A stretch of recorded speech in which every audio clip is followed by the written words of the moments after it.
नवा शेर है कि जिंदा वेखन वक्त उसे बंदे दा लुंडू गावण गावण लग पाउंदे जिंदा वेखन वक्त उसे बंदे दा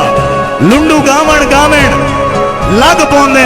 उका एंड कर देंदे टीसी दी इतबार जमावण लग पाउंदे भावें काबिश होवन सोने दे बेदाम विकावण लग पाउंदे बंदे खैरतमंद बेगैरतां दा जिदा झूठा खावण लग पाउंदे। मेरा दुख